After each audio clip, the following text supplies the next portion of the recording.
This is a serious risk as NHL reporters revealed there's smoke floating around one key player within this Blues organization, and moving on from this player makes no sense for this team as Doug Armstrong looks at all available options as they're looking to prioritize this draft to change the future of this franchise. We're going to break down these reports on a specific player and an update from a fan favorite prospect and so much more in this. And Darius, before we get into these reports on this player, I do want to dive into a prospect, a fan favorite in Justin Carbonneau. We can see Mike Meyer come through. Carbonneau grabs goal number 31 and 32 of this season. Now has 4 points, 2 goals and 2 assists, 13 shots in his last 2 games, and has taken the lead in the queue in total goals. Now the big thing with Carbonneau is steal the pick. We know pick number 19, 18 teams passed over this guy, and of course he's not going to go number 1, but what is your thoughts on Justin Carbonneau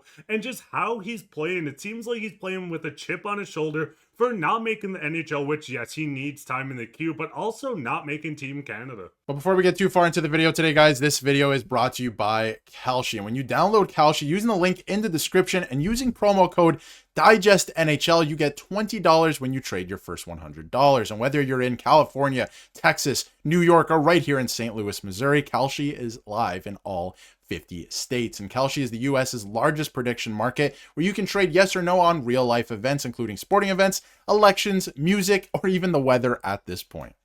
And you can go in right now, trade on the Buffalo Bills winning their next playoff games at a 52% chance. This is an awesome trade. You can go and put $10, win 19 on this. And even if you use the code and you put the $100 in, you could use the extra 20 to go right now and trade on the St. Louis Blues, maybe making the playoffs, but we could see the percentages coming through as well. This is the perfect opportunity. Yeah, or you could trade no on them not making the playoffs, because that's what I think is going to happen. But Mark, it's just a better way to utilize your sports and news knowledge, and you can close positions at any time. So go down below, download the Kalshi app using the link in the description and using promo code DIGESTNHL. And thank you once again to Kalshi for sponsoring this video. Yeah, I think he is. He is playing with a chip on his shoulder, and he's that new age power forward that I keep talking about. He's not 6'5" or anything like that, but just the way he plays, even at his frame, is like a power forward, and he might end up finishing the season with as many goals as games played. He's had a fantastic season so far, and the queue has changed a little bit with the new NCAA rules, of course, but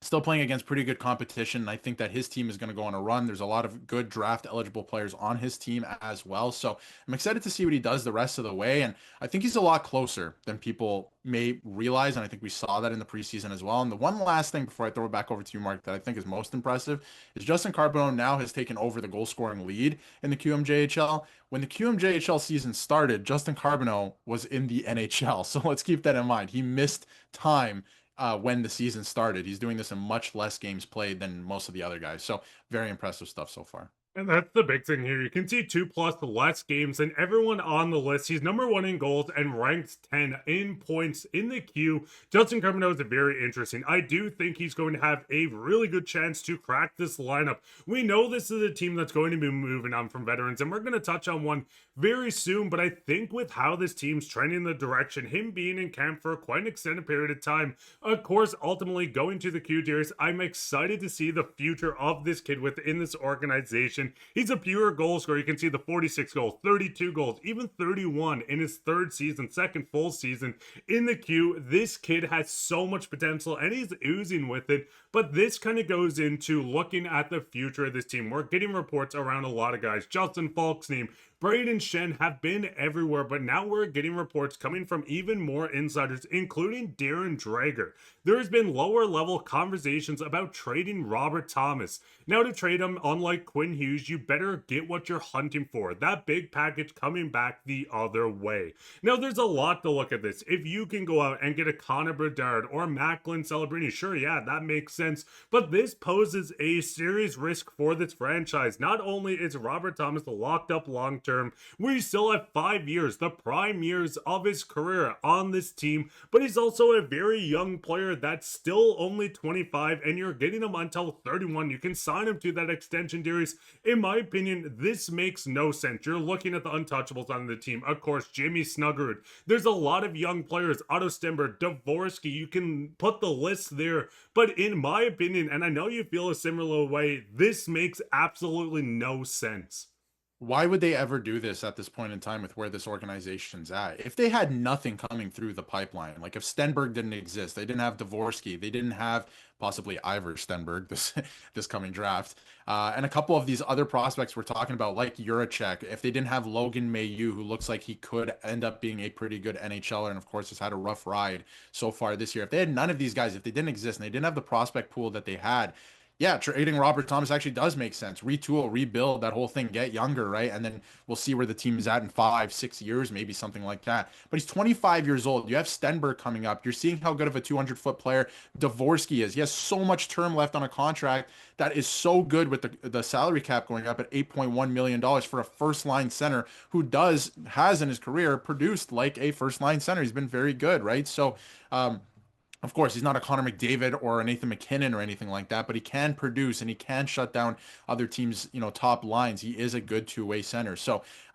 this makes no sense to me. He's 25. You have help on the way. And I think this team is a lot closer to being good again once they sell off some of the older assets than people realize. I think they're a lot closer than people are talking about. We're talking about retool, rebuild, they'll be back in 5 years or something like that. I don't know if that's true. There's a lot of really skilled young players coming through now. Are they going to find playoff success in the next 3 years? I don't know, but I think they're going to be a lot better of a team and a very exciting team when your check comes up, right? And how their games translate to the pro level, we'll see how that works as well. But I think, Carbonneau is going to play pro hockey next year. That is for sure. He's a late birthday. So he's going to be playing pro hockey.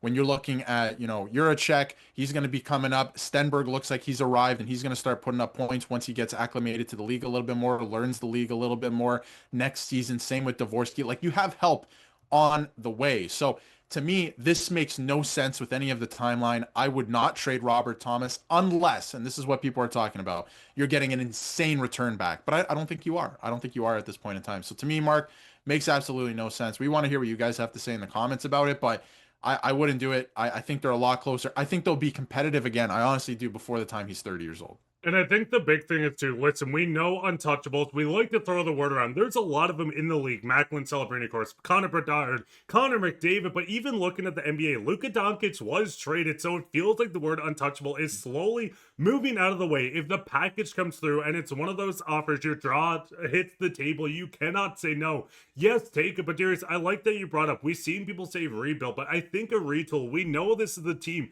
that has a lot of young talent within the roster. The word rebuild is used mostly, in my opinion, when you have an aging roster. Everyone's 30-something plus. It's something the Florida Panthers might have to do in 3 to 4 years from now. But with the position they're in, moving out a 25-year-old in a package to get younger doesn't make sense when this is such a good player. There's a reason why every single team is in on this name. But let us know, what is your thoughts on the smoke around Robert Thomas? Is this a serious risk for the franchise? Let us know down in the comments. And speaking on comments, this is going straight in. Speaking about Logan Mailloux and his contract, he has been playing with a bit more confidence, and I think once he gets more minutes in the NHL, remember, this is the first full season as an NHLer, and of course not the full one because we've seen some AHL time, but what is your guys' thoughts on not only these rumors, but Logan Mailloux and Justin Carbonneau? Let us know down in the comments, but that would be it for this episode. Hope you guys enjoyed it. I've been your host, Mark, with my co-host, Darius, and take care, Blues.